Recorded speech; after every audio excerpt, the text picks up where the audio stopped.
All of his co-workers were gone. What could it mean? Stanley decided to go to the meeting room. Perhaps he had simply missed a memo.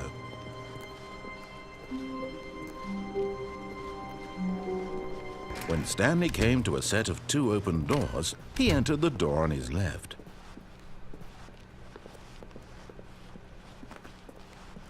Yet there was not a single person here either. Feeling a wave of disbelief, Stanley decided to go up to his boss's office. Coming to a staircase, Stanley walked upstairs to his boss's office.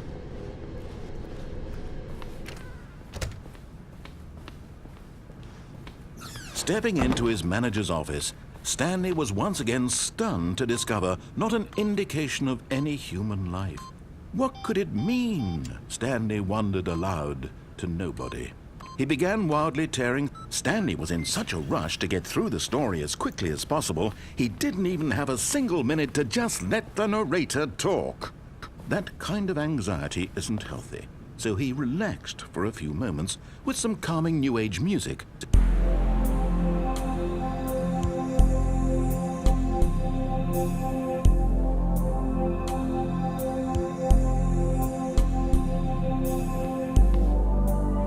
Feeling soothed and rejuvenated, Stanley calmly walked forward into the opened passageway.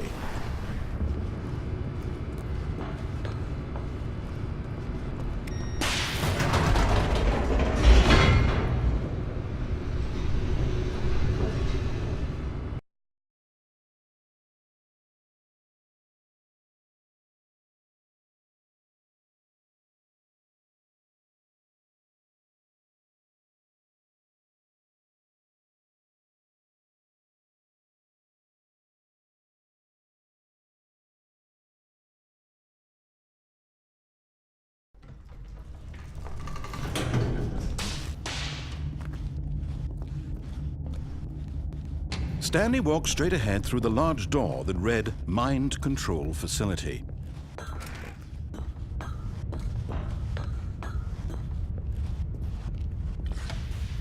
Lights rose on an enormous room packed with television screens. What horrible secret did this place hold? Stanley thought to himself. Did he have the strength to find out?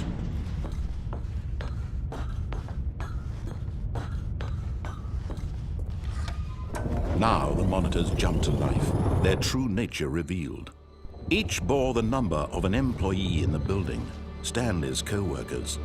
The lives of so many individuals reduced to images on a screen, and Stanley, one of them, eternally monitored in this place where freedom meant nothing.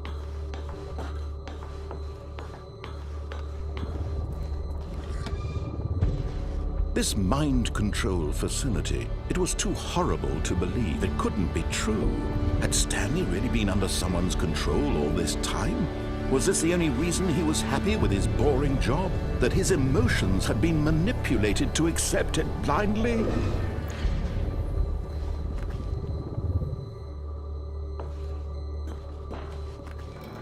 No, he refused to believe it. He couldn't accept it. His own life in someone else's control? Never!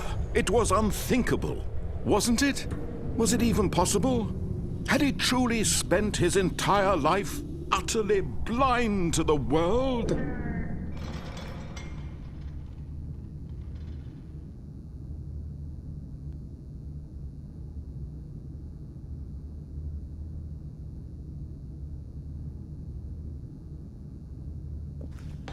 But here was the proof, the heart of the operation.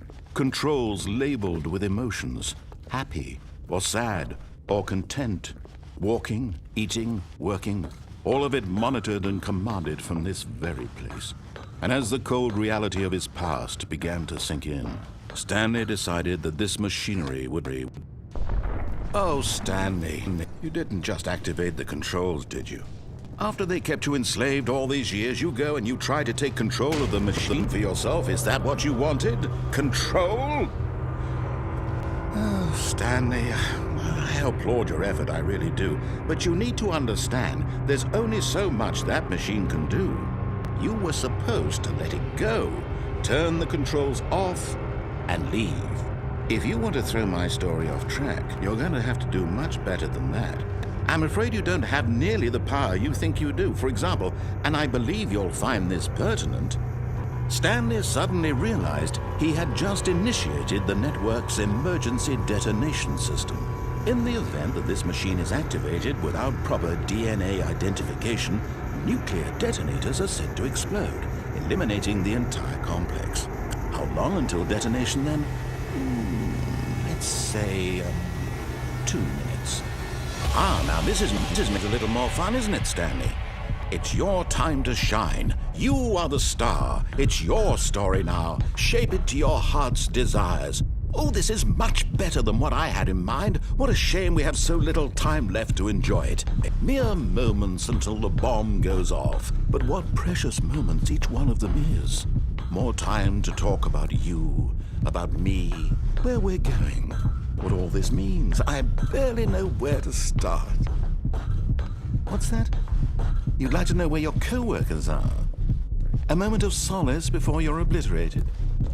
All right, I'm in a good mood. You're going to die anyway. I'll tell you exactly what happened to them. I erased them. I turned off the machine. I set you free. Of course, that was merely in this instance of the story. Sometimes when I tell it, I simply let you sit there in your office forever, pushing buttons endlessly and then dying alone.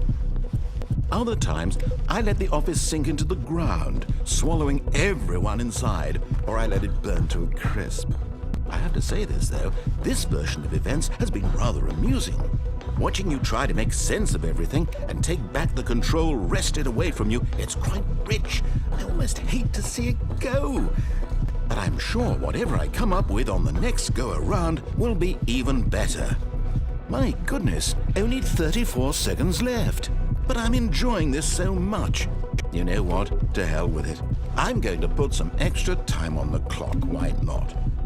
These are precious additional seconds, Stanley. Time doesn't grow on trees. Oh dear me, what's the matter, Stanley? Is it that you have no idea where you're going or what you're supposed to be doing right now? Or did you just assume when you saw that timer that something in this room was capable of turning it off? I mean, look at you. Running from button to button, screen to screen, clicking on every little thing in this room.